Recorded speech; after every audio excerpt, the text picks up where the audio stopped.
PoK सहित पाक सीमा पर बढ़ते भारतीय सेना के जमावड़े और भारतीय वायुसेना के गगन शक्ति जैसे युद्धाभ्यास के कारण पाकिस्तान का तनाव बढ़ता जा रहा है। इस बीच पाकिस्तान के प्रधानमंत्री शहबाज शरीफ ने सऊदी अरब का दौरा किया और कश्मीर के मुद्दे को वो क्राउन प्रिंस मोहम्मद बिन सलमान के टेबल तक ले आए, लेकिन टका सा जवाब सऊदी की तरफ से मिला और वहां भी निराशा हाथ लगी। निराशा अमेरिका के हाथों भी पाकिस्तान को लगी। अमेरिका ने भी कहा कि भारत और पाकिस्तान अपने मसलों को आमने सामने यानी द्विपक्षीय तरीके से डील करें। कहानी भी बाकी है। इस बीच नमस्कार आप सबको और साथ ही रणनीति देख रहे सभी दर्शकों से अपील कि वीडियो को लाइक करें और न्यूज़ नेशन को सब्सक्राइब करें। अब कहानी इससे आगे। दरअसल भारत में चुनाव का मौसम है और इस बीच भारत और पाकिस्तान के बीच के मुद्दे दरअसल लगातार हम देख रहे हैं कि कई तरह के तनाव पैदा कर रहे हैं। इस बीच यूके की तरफ से आई रिपोर्ट कि भारत अब वो भारत नहीं है, दरअसल ऐसा भारत है जो पाकिस्तान में घुसको मारता है। और तकरीबन खुफिया एजेंसियों के कई अधिकारियों से बातचीत के दौरान जिस रिपोर्ट को प्रकाशित किया गया उसने दावा किया कि पुलवामा हमले के बाद भारत ने पाकिस्तान के भीतर 20 कुख्यात आतंकियों को मरवाया है और इस रिपोर्ट के सामने आते ही पाकिस्तान ने हाय तौबा मचाना शुरू कर दिया।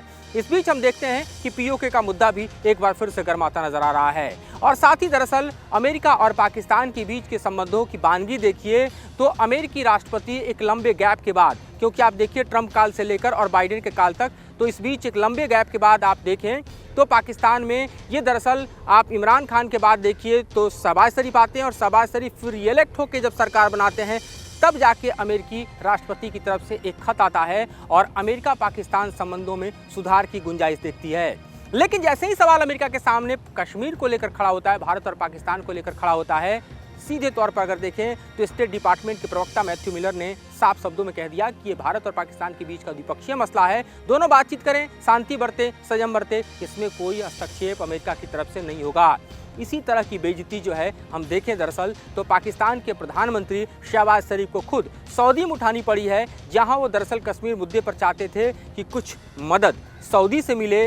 हालांकि ये मदद जो है वो शाब्दिक तौर पर चाहते थे, कुछ समर्थन चाहते थे इस दौरे के दौरान, क्योंकि शहबाज शरीफ प्रधानमंत्री बनने के बाद पहले विदेशी दौरे पर कहीं गए पूरे लाओ लश्कर के साथ यानी मंत्रियों के साथ, उसके अलावा मरियम नवाज को भी लेकर गए जो कि चीफ मिनिस्टर है पंजाब प्रांत पाकिस्तान के।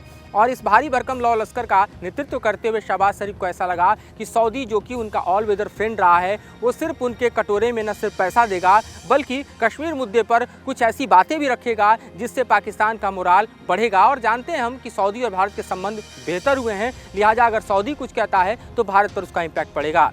लेकिन क्राउन प्रिंस MBS ने साफ तौर पर कुछ भी कहने से इनकार करते हुए हिदायत दे दी पाकिस्तान को कि वो भारत से बातचीत करे, तनाव बढ़ाने से कुछ नहीं होने वाला। कश्मीर के मुद्दे पर दरअसल भारत के साथ बातचीत के अलावा कोई भी दूसरा रास्ता नहीं है। यानी सऊदी के पहले दौरे में शहबाज शरीफ को जो जोर का झटका लगा वो झटका इतना करारा था कि उससे पाकिस्तान को उबरने में बड़ा समय लगेगा।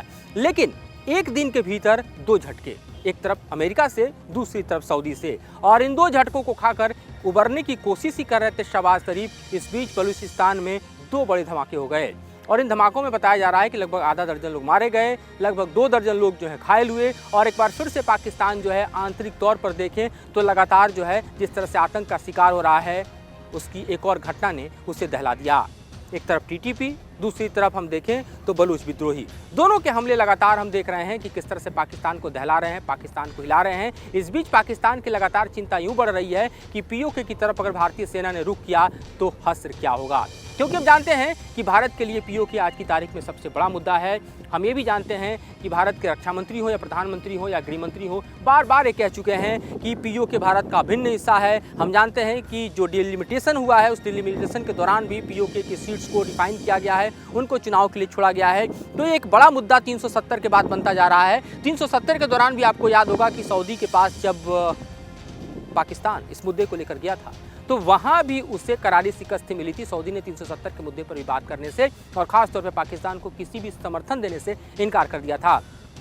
अब चूंकि सवाल पीओके को लेकर है और भारत के सामने दरअसल पीओके का सवाल इसलिए बड़ा होता जा रहा है क्योंकि कश्मीर मसले को डील करने के बाद अगर देखें 370 को हटाने के बाद देखें कश्मीर में चुनाव की प्रक्रिया लगभग शुरू होने वाली है। इसके पहले पीओके का मसला लगातार गर्माता जा रहा है और पाकिस्तान को डर इस बात का लग रहा है कि जिस तरह से भारतीय सेनाएं लगातार पाक बॉर्डर पर युद्धाभ्यास कर रही हैं, जिस तरह से उनका जमावड़ा बढ़ रहा है, जिस तरह से पीओके को लेकर भारत अपने बयान लगातार दे रहा है। और ये भी नहीं भूलना चाहिए कि जब गार्जियन की रिपोर्ट सामने आई और ये कहा गया कि दरअसल पुलवामा हमले के बाद 20 कुख्यात आतंकियों को खासतौर पर पाकिस्तान में भारतीय एजेंसीज ने मारने में सफलता पाई है, तो भारत ने भले ही उससे इनकार कर दिया, लेकिन उसके ठीक बाद जिस तरह से रक्षा मंत्री ने अपने बयानों में कहा कि आज का भारत किसी भी आतंकी घटना को बर्दाश्त नहीं करता, अपनी ज़मीन पर हो तो आतंकी को मार गिराता है और भाग के अगर आतंकी पाकिस्तान जाता है तो वहाँ भी हम छोड़ते नहीं, वहाँ भी मार गिराते हैं। तो ये दरअसल भारत की दृढ़ता है, दृढ़ संकल्पता है। और साथ ही पीओके को लेकर सवाल लगातार जैसे जैसे आगे बढ़ रहे हैं, पाकिस्तान की धड़कनें बढ़ रही हैं, क्योंकि पाकिस्तान इस वक्त इंटरनली देखिए तो आतंकवाद से पूरी तरह से ग्रसित है। वो अपने घरेलू आतंकवाद से नहीं निपट पा रहा। इस बीच पाकिस्तान की आर्थिक व्यवस्था बदहाल है। अगर हम बताएं आपको तो पाकिस्तान के पास इस वक्त हथियारों की भारी कमी भी है, क्योंकि जो प्रोडक्शन यूनिट्स हैं उन्होंने लगभग आप समझिए कि 2/3 जो पूरे फाइनेंशियल ईयर में उन्होंने प्रोड्यूस किया है वेपन्स को, और ख़ास तौर पे उनका जो आयुध भंडार है उसके अगर आप स्टॉक्स को देख लीजिए तो लगभग 2/3 उन्होंने यूक्रेन को सप्लाई कर दिया। एक और डील की बात जो है जर्मनी और ख़ास तौर पे हम देख रहे हैं कि पाकिस्तान के बीच चल रही है, और जर्मनी अगर फिर पाकिस्तान से कुछ बारूद उठाता है, हथियार उठाता है, तो वो भी दरअसल यूक्रेन को ही जाएगा। दूसरी तरफ आप देखिए तो चीन और पाकिस्तान के बीच के संबंध भी काफ़ी डिटेल हुए हैं, और पाकिस्तान को चीन जो है टैंक रेजिमेंट हो या फिर जिस तरह से गन्स सप्लाई की बात हो वो देने की बात कर रहा था, उसमें भी उसने कटौती कर दी है। यानी पाकिस्तान पे नहीं कर पाता है, इससे उसके पास हथियारों की कमी है, और अपने आर्थिक बदहाली से निपटने के लिए जो कुछ वो अपने यहाँ इंटरनली प्रोड्यूस करता है वो दरअसल यूक्रेन को सप्लाई कर रहा है। यानी आप देखिए तो इस वक्त पाकिस्तान की सेना के पास इतना भी बैकअप नहीं कि अगर भारतीय सेना पीओके को अपने झंडे तले लेकर आए तो मुकाबला कर पाए और पाकिस्तान को कोई सहारा मिल पाए, ऐसी भी कुव्वत नौबत नहीं दिखाई दे रही। क्योंकि पाकिस्तान के बॉर्डर पर देखिए तो ईरान से लगातार पाकिस्तान का टकराव बढ़ रहा है।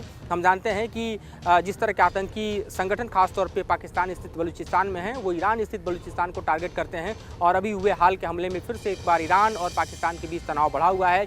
इस बीच हम ये भी जानते हैं कि तहरीक तालिबान पाकिस्तान के हमले और ख़ास तौर पे अफगानिस्तान में उसके ठिकाने को लेकर पाकिस्तान की चिंता कुछ इस कदर बढ़ चुकी है कि अफगानिस्तान और पाकिस्तान के बॉर्डर पर भी टकराव लगातार जारी है। यानी भारत के लिए बेहद मुफीद समय है जब पीओके को हासिल किया जा सकता है। भारतीय सेनाओं के लिए ये इस वक्त ऐसी घड़ी है जब अगर भारतीय सेना पीओके में एंटर करे तो पाकिस्तान मुकाबला करने में सक्षम दिखाई नहीं देगा। और इसी की चिंता हम लगातार देख रहे हैं कि शहबाज शरीफ की नई नवेली चुनी सरकार के सामने है, और वो हर जगह इस मसले को उठाने की कोशिश कर रहे हैं। लिहाजा सऊदी दौरे पर जब वो गए 6 से 8 तारीख के बीच में 3 दिनों का दौरा था, इस दौरे के बीच उनके एजेंडे में सबसे बड़ा एजेंडा कश्मीर का एजेंडा था। लेकिन जिस तरह की निराशा हाथ होने लगी सऊदी के क्राउन प्रिंस के हाथों, उससे जाहिर तौर पे पाकिस्तान को ये लग गया है कि उनके पास आज की तारीख में चाइना के अलावा कोई बड़ा सपोर्ट नहीं। और चीन खुद पाकिस्तान से हम देख रहे हैं कि नाराज़ चल रहा है। चीन की नाराज़गी के अपने कारण है, क्योंकि चीन का जो सीपेक प्रोजेक्ट है वो पाकिस्तान में अधर में लटक चुका है।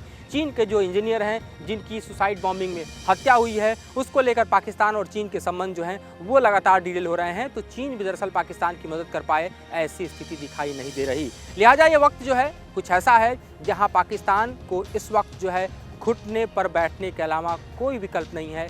देखना है भारतीय सेनाएं और ख़ासतौर पर जिस तरह का सैन्य जमावड़ा है, जिस तरह से Indian army, Indian air force action में है, क्या पीओके में एंटर करती हैं और इस सही वक्त का फ़ायदा उठा पाती हैं। फिलहाल भारत पाक संबंधों और पीओके को लेकर जो चल रहा विवाद है उस पर इतना ही। आगे फिर इससे जुड़ी जानकारी आपके सामने हम लेकर आएंगे। तब तक मुझे और मेरे सहयोगी संजय को दीजिए इजाज़त।